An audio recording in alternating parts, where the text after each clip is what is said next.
Hello friends, how are you? कैसे हैं आप सब? स्वागत है आपका अपने ही चैनल मीडू स्टडी में। मैं हूं आपका friend Ashutosh, I am Indore से।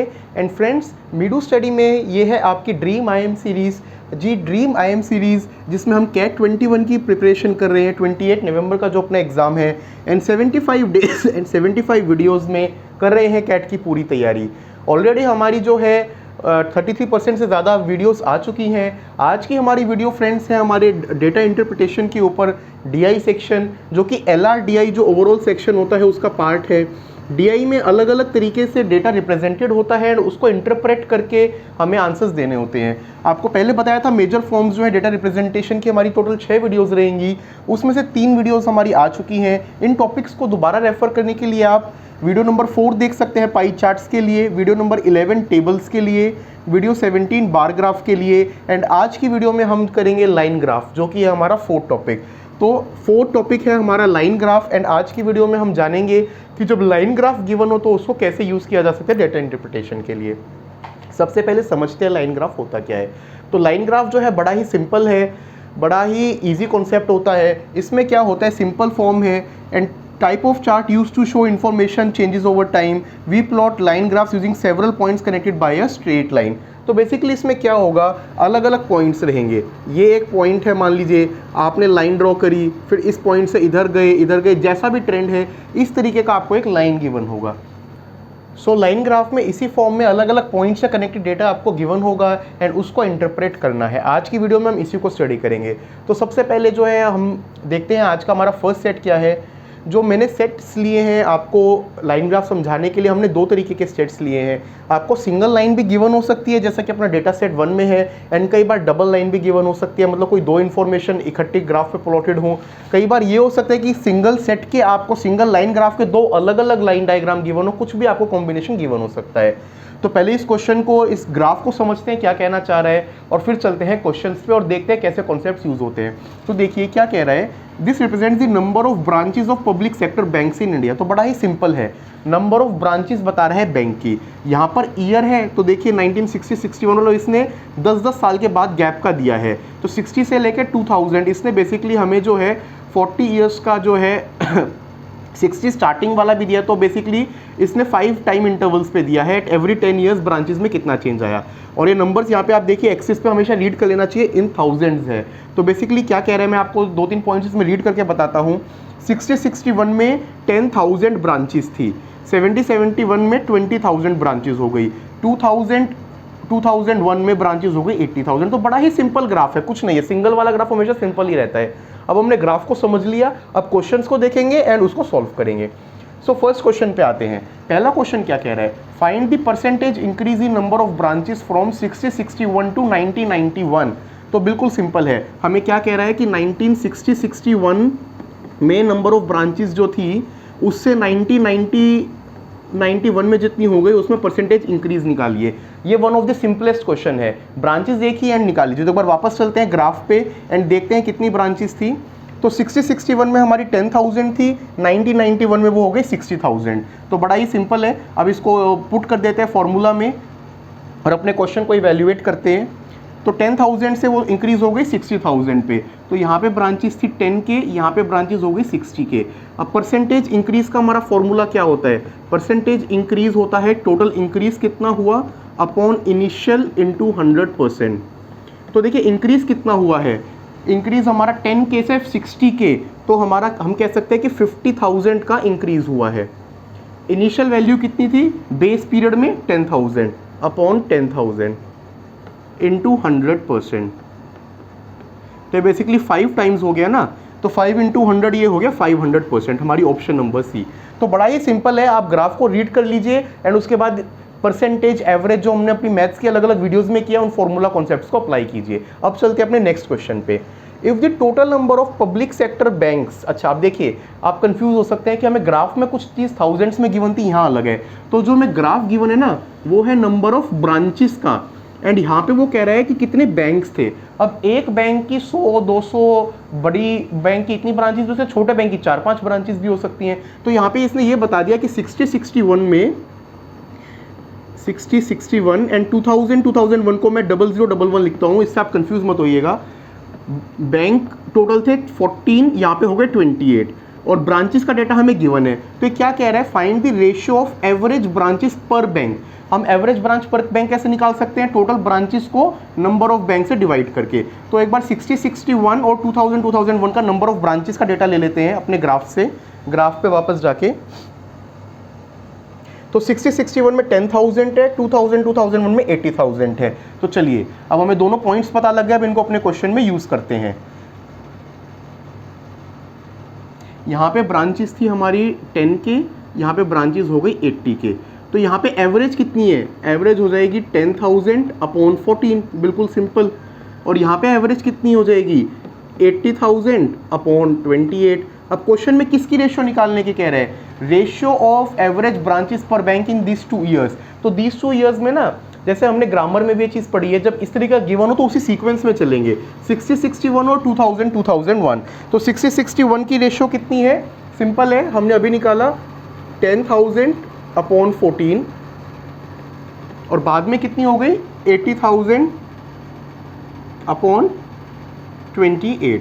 तो इस चीज़ की हमें रेशियो निकालनी है। अब ये सिंपल मैथमेटिक्स का पार्ट है, इसको अगर हम सॉल्व करेंगे, आप इसको कैलकुलेट करके देख लीजिएगा, फिर भी सॉल्यूशन में कोई डाउट हो तो आप बताइएगा। इसको सॉल्व करेंगे तो वो आ जाएगा 1:4, और वो इससे हम कहीं ना कहीं देख भी सकते हैं कि 8 टाइम्स, देखिए आप देखिए ना, इस तरीके से इसको रिलेट कीजिए, 8 टाइम्स ब्रांचेस हो रही हैं एंड बैंक्स ट्वाइस हो रहे हैं, तो रिलेशन कहाँ होगा, 4 टाइम्स ही होगा ना। इसको आप वर्बली वैसे भी कर सकते हैं, बट एडवाइजेबल होगा कैट के पेपर में आप सॉल्व कर लीजिएगा, सिंपल क्वेश्चन है, 30 सेकंड्स एक्स्ट्रा लगा के एटलीस्ट मार्क्स सिक्योर हो जाएंगे। अब चलते हैं अपने थर्ड क्वेश्चन पे।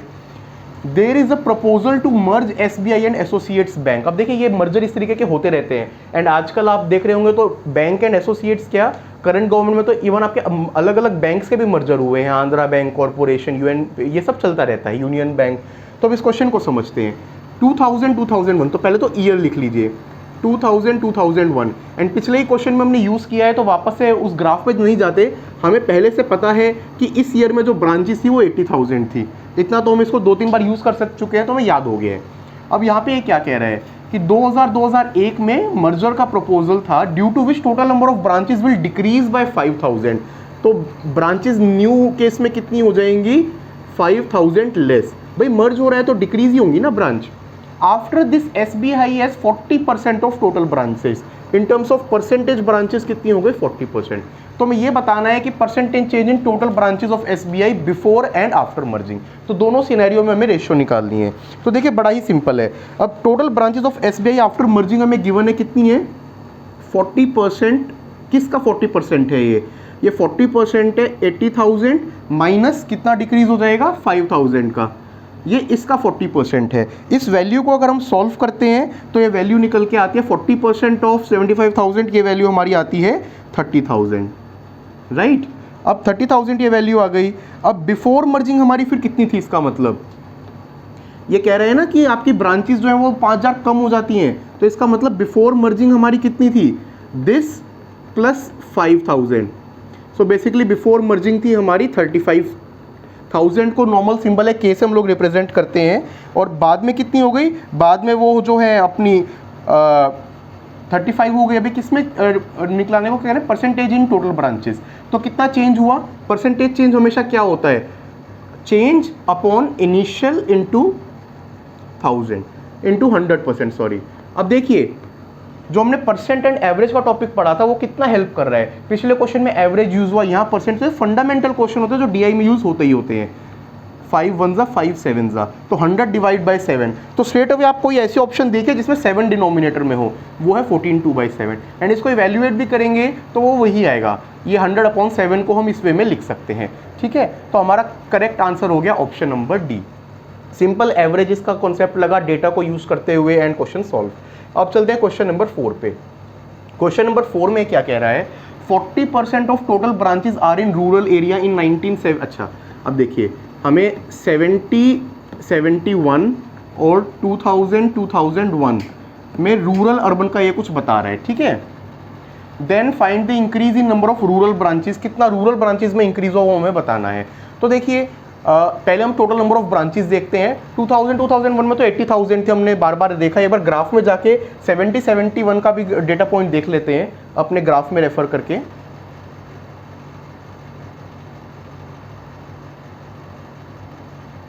तो 70 71 ये वाला डेटा पॉइंट है। यहाँ पे टोटल नंबर ऑफ ब्रांचेस कितनी है 20,000 और बाद में हो गए 80,000। तो अभी हमें दोनों डेटा पॉइंट पता लग गए, अब उसको इस क्वेश्चन में यूज करते हैं। तो 70 71 में 20K थी और 2001 में 80K थी। अब यहाँ पे क्या कह रहा है 40% इन रूरल, तो रूरल में 20,000 में से कितनी है 40%, ये हो गई हमारी रूरल। 40% ऑफ 20,000, 40% ऑफ 20,000 कितना हो जाएगा, 40% ऑफ 20,000 हो जाएगा 8,000, 8,000 हो गई हमारी रूरल में, ठीक है। एंड 2000 में 40% of branches are in urban. आप देखिए कई बार जो है 3 मार्क्स किस लिए स्टूडेंट लूज कर देते हैं, यहाँ पे परसेंटेज गिवन है रूरल की, इसमें गिवन है अर्बन की। अब आप देखिए क्वेश्चन में वो क्या फाइंड करने को कह रहा है, वो कह रहा है find the increase in number of rural branches. तो हमें टोटल क्वेश्चन रूरल में कन्वर्ट करना है, यहाँ पे तो हमने रूरल में निकाल लिया। अब यहाँ पे 40% अगर अर्बन में है तो रूरल में कितनी होंगी, स्ट्रेट अवे 60%। भाई दो ही ऑप्शन है ना, या तो रूरल ब्रांच होगी या अर्बन ब्रांच होगी। तो 60% ऑफ अपना 80,000 वो हो जाएगा हमारा 48,000, 6 8 48,000, राइट। तो 48,000 हमारी हो गई 2001 में। तो अब ये कह रहा है हमें क्या निकालना है कि कितना इंक्रीज हुआ। तो इंक्रीज बेसिकली देखिए ना, 8,000 थी हमारी 70 71 में और 48,000 हो गई 2001 में। इंक्रीज कितना हुआ 48,000 माइनस दिस, इनको माइनस करेंगे तो आ जाएगा 40,000, ऑप्शन नंबर ए। तो देखा फ्रेंड्स आपने कितना सिंपल था। क्वेश्चन बिल्कुल सिंपल रहेंगे आपके डेटा इंटरप्रिटेशन के, सिर्फ आपको ये देखना है कि आप कोई भी कैलकुलेशन में गलती ना करें डेटा पॉइंट के केस में, या इवन जैसे रूरल अर्बन का था। अब हम चलते हैं इसके लास्ट क्वेश्चन पे, इस डेटा सेट पे। If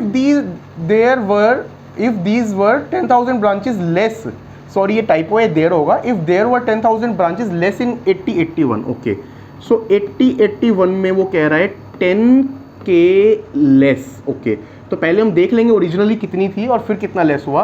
then between which two decade is growth rate in number of branches the lowest. अच्छा, अब हमें ग्रोथ रेट निकालना है, तो ग्रोथ रेट के लिए हमें सारा ही डेटा लिखना पड़ेगा। तो मैं एक काम करता हूँ, इधर जो है 60 61 70 71 80 81 90 91 एंड 0 0 1, ठीक है। यहाँ हम लिख लेते हैं कितनी कितनी ब्रांचेस थी। 60 61 का तो मुझे 4 क्वेश्चन हो गए, आपको भी कैट में देखिए चीज़ें याद हो जाएंगी। हमने देखा था 10K था एंड लास्ट में वो 80K हो जाता है। इसका भी याद है 20K। अब आप सोचेंगे कि ये क्या मेमोरी का टेस्ट है, नहीं मेमोरी का टेस्ट नहीं है, बट जस्ट रीज़न आपको दिखाने का कि देखिए कुछ वैल्यूज़ याद हो जाती है, तो बार बार आप ग्राफ पे मत जाइए, यूज़ कर लीजिए। सिर्फ इन दो में मुझे कन्फ्यूजन है, तो इसमें मैं तुक्का नहीं लगाऊंगा, मैं ग्राफ को रेफर कर लूँगा, ठीक है। 80 81 और 90 91 का मैं देख लेता हूँ और इनको भी क्रॉस चेक कर लेंगे कि हमारी मेमोरी कितनी ठीक है। 10K 20K 80K बिल्कुल करेक्ट। उसके बीच में दो डेटा पॉइंट्स है 50K और 60K, ठीक है। अब इनको वहाँ पे प्लॉट कर लेते हैं 50K एंड 60K, एंड फिर क्वेश्चन में जो चेंज गिवन है उसको भी देखेंगे, उसके हिसाब से इनको चेंज करेंगे। तो यहाँ पे है 50K एंड यहाँ पे है 60K। अब क्वेश्चन में वो क्या क्या रहा है, 10,000 इन 80 81, 80 81 में वो कह रहे हैं 10,000 लेस कर दो। तो यहाँ पे लेस करने का मतलब ये 50K की बजाय हो जाएंगी 40K, ये हमारा चेंज आ जाएगा, राइट। आप क्वेश्चन में जो है ओरिजिनल वैल्यू को लिखिए और इसको चेंज को प्लॉट कर लीजिए। अब हमें बताना है कि किस डिकेड में जो है ग्रोथ लोवेस्ट हुई है, तो उसके लिए हर डिकेड के डेटा को निकालिए। तो देखिए सबसे पहले हम निकालते हैं 60 61 और 70 71 इन दोनों के बीच में। तो यहाँ पे कितना ग्रोथ रेट है, 10 वाला 20 हो गया। 10 वाला 20 होना तो हम बिल्कुल ईजिली कह सकते हैं ना 100% है, इसमें कैलकुलेट करने की ज़रूरत ही नहीं है। अब 20 वाला जो है ना वो 40 हो गया, 50 नहीं हुआ क्योंकि इसने चेंज दिया है, तो यहाँ पे भी 100% हो गया। 40 वाला कितना हो गया 60, तो 20K का चेंज है, तो ये चेंज हो गया हमारा 50%। और 60 वाला हो गया 80, तो यहाँ पे 20 का चेंज कितने पे आया 60 पे, तो ये कितना हो गया 33 1/3%। सिंपल है, इनमें आप परसेंटेज आप इतने क्वेश्चन सॉल्व करेंगे आपको अपने आप आ जाएगा। तो क्वेश्चन में क्या कह रहा है, सबसे कम कहाँ पे है, तो सबसे तो यहीं पर है, तो ये हमारा करेक्ट आंसर है। 1991 से 2001 में growth rate is the lowest. तो आप देखिए आपका 5 क्वेश्चंस का कैट में 4 या 5 नॉर्मली एक डेटा पे आते हैं, आपका जो है 12 to 15 मार्क्स सिक्योर हो सकते हैं सिंपल वे में। अब हम एक और सेट देखते हैं, जैसा मैंने आपको बताया था लाइन ग्राफ में पॉसिबिलिटी है सिंगल लाइन आए, डबल लाइन एक ही ग्राफ पे जैसा इस क्वेश्चन में है, या एक और क्वेश्चन है आपको वो मिल जाएगा, आप सर्च करेंगे तो। और आपको अगर प्रैक्टिस के लिए चाहिए आप हमें कमेंट सेक्शन में लिखेगा, मैं भी आपको प्रोवाइड कर दूंगा। उसमें क्या हो सकता है कि हमारे सिंगल के दो अलग अलग ग्राफ गिवन हो सकते हैं। अब इस ग्राफ को समझते हैं क्या कह रहे हैं। Line graph give profit percentage of two companies P and Q. अच्छा, और इसने क्या कहा, कलर कोडिंग देखिए, लाइट ग्रीन पी के लिए है तो हम मार्क कर लेते हैं, ये मेरी लाइन पी है, कंपनी पी की लाइन है, एंड डार्क ग्रीन मेरी कंपनी क्यू की लाइन है, ये मुझे गिवन है। और किस चीज़ को बता रहे हैं, प्रॉफिट परसेंटेज। प्रॉफिट परसेंटेज क्या होता है, जितना प्रॉफिट हुआ, ये हमने प्रॉफिट एंड लॉस में क्वांट में ऑलरेडी पढ़ा है। प्रॉफिट क्या होता है, income minus expenditure upon expenditure into 100, simple formula है। आपके लिए अच्छी बात ये क्वेश्चन अगर क्वांट में आता ना तो आपको फॉर्मूला नहीं देता, लेकिन ये डीआई में आया तो वहाँ पे आपके फॉर्मूले का टेस्ट नहीं हो रहा, वहाँ पे आपके डेटा का टेस्ट हो रहा है, डेटा को आप कैसे इंटरप्रेट करते हैं। तो अब इसमें देखिए, एक ईयर को मैं आपको रीड करके बताता हूँ क्या बोल रहा है। 2009 में जैसे बोल रहा है पी का प्रॉफिट परसेंटेज 8% है, क्यू का प्रॉफिट परसेंटेज जो है वो 13% है। इसको ऐसे हमें रीड करना है। अब स्ट्रेट अवे क्वेश्चंस पे चलते हैं एंड देखते हैं कि हमें इसको कैसे यूज़ करना है। तो फर्स्ट क्वेश्चन में हमें क्या कह रहा है, फर्स्ट क्वेश्चन में हमें ये कह रहा है कि if the expenditure of company P in 2012 was 85 lakhs. तो हमें एक ईयर गिवन है, कौन सा ईयर, 2012। तो सबसे पहले मैं यहाँ लिख लेता हूँ कि मुझे 2012 के लिए डेटा निकालना है, और वो भी किसके लिए, कंपनी पी के लिए। तो कंपनी पी की 2012 का मुझे पॉइंट देखना है। उसका मुझे क्या गिवन है, एक्सपेंडिचर गिवन है 85 लैक्स, ठीक है, 85 lakhs. What was the income, तो हमें इनकम निकालनी है। ये क्वेश्चन बिल्कुल सिंपल है, प्रॉफिट परसेंटेज का फॉर्मूला ही यूज होना है। तो मैं एक बार पी ग्राफ में जाके 2012 में पी का प्रॉफिट परसेंटेज देख लेता हूँ। हम ग्राफ को अगर रेफर करते हैं तो 2012 एंड पी के लिए लाइन कौन सी है, लाइट ग्रीन। 2012 में इधर जाइए, लाइट ग्रीन पे कौन सा पॉइंट है, 14%। तो 14% हमें प्रॉफिट परसेंटेज गिवन है, तो इसको सिंपली अब यूज़ कर लेते हैं। इसको हम यूज़ करेंगे तो हमें प्रॉफिट परसेंटेज क्या गिवन है, profit percentage is equal to 14%। अब देखिए हमें बिल्कुल सिंपल पता है ना कि प्रॉफिट परसेंटेज 14 है। अब प्रॉफिट क्या होता है, प्रॉफिट होता है profit percentage of what, of the expenditure 85 lakhs. अब हमें ये आंसर्स भी लैक्स में गिवन है, तो आप इसको पीछे जीरोस लगाने का कोई मतलब नहीं है। इसको आप सॉल्व करेंगे तो ये आ जाएगा आपका 11.9। अब हमें क्या पूछा है, इनकम। तो इनकम क्या होगी, इनकम हो जाएगी, एक्सपेंडिचर कितना है 85 एंड प्रॉफिट कितना हुआ 11.9, तो 96.9। यस, हमारे ऑप्शंस में 96.9 है, ऑप्शन नंबर बी। तो सिंपल उसको इवैल्यूएट करके हम इसको निकाल सकते हैं। अब देखिए सेकंड क्वेश्चन में हमें क्या कह रहे हैं, उसके हिसाब से ग्राफ से डेटा को उठाएंगे। इफ़ इन 2013, देखिए ऐसे में ना जो आपको सॉल्यूशन के लिए शीट गिवन होगी उसमें पहले लिख लीजिए कौन सा ईयर है, कौन सा आपकी वो है बेसिकली कंपनी है, एंड उसी डेटा को उठाइए। Ratio of income of P and Q, तो यहाँ पे हमें पी का भी चाहिए, क्यू का भी चाहिए, ठीक है, प्रॉफिट परसेंटेज। एंड हमें क्वेश्चन में क्या दे रहा है कि उनकी इनकम की रेशियो क्या थी, 224:98। Okay, what was ratio of expenditure, ratio of expenditure निकालना है। तो एक बार पहले 2013 में इनका प्रॉफिट परसेंटेज हम अपने ग्राफ से निकाल लेते हैं। अगर हम ग्राफ में जाके देखेंगे तो 2013 में क्या प्रॉफिट परसेंटेज था, देखिए ये 2013 है, प्रॉफिट परसेंटेज पी का 12 है, क्यू का 9 है। तो 12 एंड 9 वैल्यूज को वहां लिखते हैं एंड क्वेश्चन में फिर यूज करते हैं।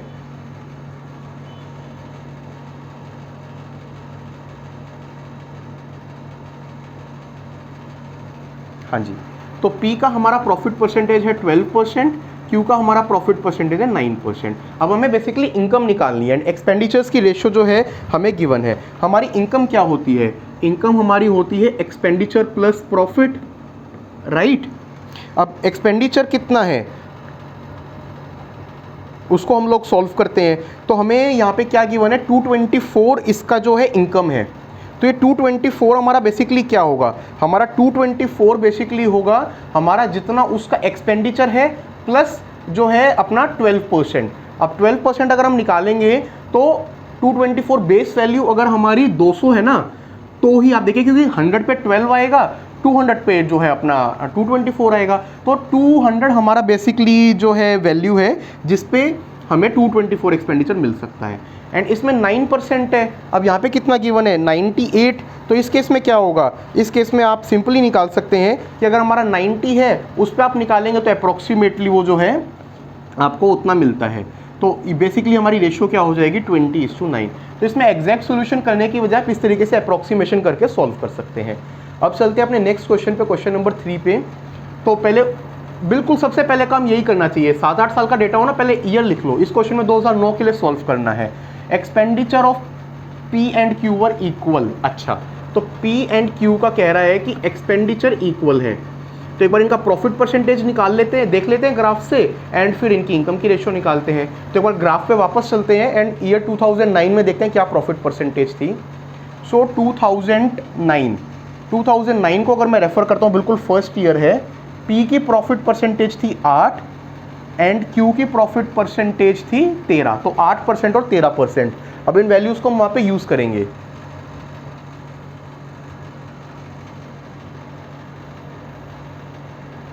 ठीक है, तो ये 8% थी एंड ये हमारी थी 13%। इनको दोनों को हमें यूज़ करना है। ठीक है, अब हम ये मान लेते हैं, वो कह रहे हैं ना कि एक्सपेंडिचर्स इक्वल थे, तो उन एक्सपेंडिचर्स को इक्वल सिंपल कैलकुलेशन के लिए हम 100 मान लेते हैं। अब मान लीजिए मैंने इसको 100 माना, तो इनकम कितनी हो जाएगी, पी की इनकम कितनी हो जाएगी, 8% अपना प्रॉफिट है ना, प्रॉफिट परसेंटेज है, तो 108 हो गई। एंड क्यू की कितनी हो जाएगी, सिंपल 113 हो जाएगी। अब हमें क्या रेशियो बतानी है, इनकम की रेशियो बतानी है, तो बिल्कुल सिंपल है, 108:113। तो बिल्कुल आप देखिए, सिंपल परसेंटेज एवरेजेस, ये कॉन्सेप्ट आपके पूरे इसमें यूज हो रहे हैं एंड आप क्वेश्चन को सॉल्व कर सकते हैं। तो ये हमारी ऑप्शंस में है, वेरियस डेफिनेटली है, ऑप्शन नंबर डी हमारा करेक्ट आंसर हो गया। अब चलते हैं अपने नेक्स्ट क्वेश्चन पे। नेक्स्ट क्वेश्चन क्या कह रहा है इसी सेट में, if the profit of company Q in 2013। तो सबसे पहले ईयर लिख लीजिए 2013। क्वेश्चन में क्या पी एंड क्यू दोनों के बारे में बोला गया है, नहीं, सिर्फ क्यू के बारे में बोला गया है। इसने क्या किया, प्रॉफिट की वैल्यू दे दी और हमें इनकम निकालना है। तो एक बार वापस से ग्राफ में चल के पहले देखते हैं कि 2013 में जो है क्यू का प्रॉफिट परसेंटेज क्या था। तो 2013 में क्यू का प्रॉफिट परसेंटेज हम लोग देखते हैं एंड फिर उसको इस क्वेश्चन में यूज करते हैं। सो 2013 मेरा ये ईयर है और क्यू ये वाली लाइन है, तो 9% था ना मेरा। अब 9% को हमें बेसिकली उस क्वेश्चन में यूज करना है। तो एक बार वापस चल के अपना चलते हैं एंड उसमें वैल्यू को पुट करके यूज करते हैं।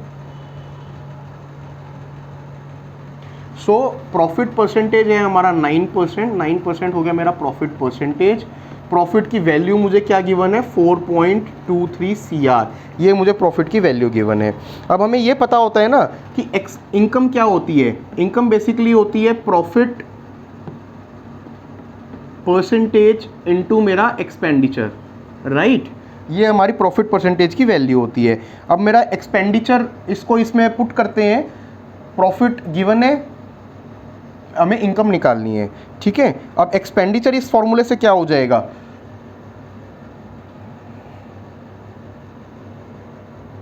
सॉरी, प्रॉफिट होता है प्रॉफिट परसेंटेज ऑफ एक्सपेंडिचर। तो प्रॉफिट मेरा कितना गिवन है 4.23, प्रॉफिट परसेंटेज मुझे गिवन है कितनी 9% इनटू एक्सपेंडिचर।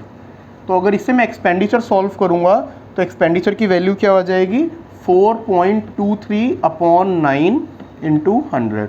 इसको अगर मैं सॉल्व करता हूं तो ये आ जाएगा हमारा 47 CR।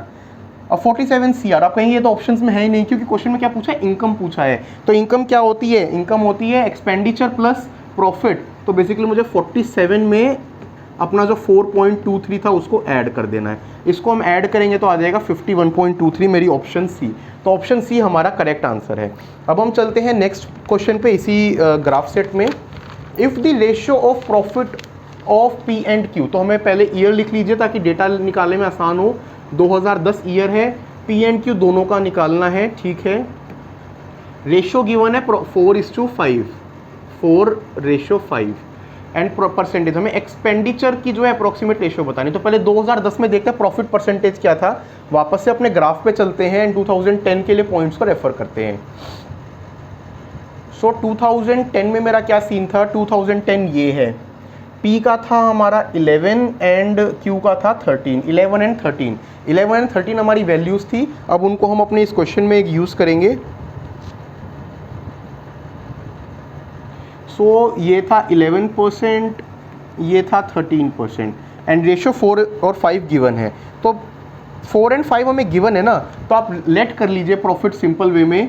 कि 4 CR एंड 5 CR, मतलब उसी रेशियो में सिंगल फर्स्ट यूनिट में हम लोग उसको रेफर कर लेते हैं। अब इसमें जो है एक्सपेंडिचर जो है, एक्सपेंडिचर मान लीजिए हमें एक्सपेंडिचर की रेशियो निकालनी है ना, तो P का एक्सपेंडिचर X मान लीजिए, Q का एक्सपेंडिचर Y मान लीजिए, 4 एंड 5 हमने मान लिया प्रॉफिट है, राइट। अब इसमें हमें क्या बताना है, 11%, प्रॉफिट परसेंटेज 11 है। प्रॉफिट परसेंटेज क्या होता है, profit percentage of what, of हमारा एक्सपेंडिचर हमारा P का कितना है X, वो कितना है 4 CR। ऐसे ही हमें दूसरी इक्वेशन आ जाएगी, प्रॉफिट परसेंटेज कितना है 13 अपॉन 100 इंटू वाई, ये हमें कितना है 5। ये हमें दोनों इक्वेशन आ गई। हमें क्वेश्चन में क्या निकालना है, एक्स और वाई की रेशियो निकालनी है। तो इस इक्वेशन से हमें एक्स मिल जाएगा, एक्स मेरा कितना हो गया 400 अपॉन 11, इससे मुझे वाई मिल जाएगा, वाई कितना हो गया 500 अपॉन 13। तो इन दोनों की हमें रेशियो निकालनी है x/y कैलकुलेट करने के लिए। तो बेसिकली आप इसको इससे अगर डिवाइड करेंगे तो जो हमारा सॉल्यूशन इसमें आएगा वो आएगा 52:55। देखिए जो सॉल्यूशन या सिंपल कैलकुलेशन मैथमेटिक्स वाला पार्ट है उसको टाइम सेविंग के लिए मैं नहीं करके दिखा रहा हूँ, क्योंकि इसमें सिंपल डिवीजन करनी है एंड वो भी आपको मैनुअली नहीं करना। कैट में जो आपको सिंपल कैलकुलेशंस के लिए ऑनलाइन कैलकुलेटर मिलता है उसमें आप कर सकते हैं। तो फ्रेंड्स ये था हमारा कॉन्सेप्ट लाइन ग्राफ का, कैसे लाइन को यूज़ करके, ग्राफ को यूज़ करके हम सिंपल वे में क्वेश्चंस को कर सकते हैं। बड़ा ही सिंपल होता है, इजी होता है, बस आप पॉइंट को ध्यान से पढ़िए एंड कहीं भी उसमें गलती मत कीजिए। अगली वीडियो में फ्रेंड्स हम लोग ग्रामर के बारे में पढ़ेंगे, ग्रामर 4। ऑलरेडी ग्रामर में हम 3 वीडियोस आपको दे चुके हैं एंड उसमें नाउन, प्रोनाउन, एडजेक्टिव, एडवर्ब ये पार्ट ऑफ स्पीच कर चुके हैं। अगली वीडियो में हम नेक्स्ट पार्ट ऑफ स्पीच करेंगे एंड जानेंगे कुछ ग्रामर के रूल्स को, ताकि हम अपने VA RC को स्ट्रॉन्ग कर सकें। आपको हमारा आज का कंटेंट कैसा लगा, DI की वीडियो कैसी लगी, प्लीज़ कमेंट सेक्शन में बताइए। कुछ भी आपको इस कंटेंट से रिलेटेड और जानकारी चाहिए हमें बताइए, या आप हमारी मेल ID पे भी लिख सकते हैं meedu.study@gmail.com। आपको हमारा कंटेंट अच्छा लग रहा है तो प्लीज़ लाइक कीजिए, शेयर कीजिए, सब्सक्राइब कीजिए। Thank you friends, have a good day, thank you.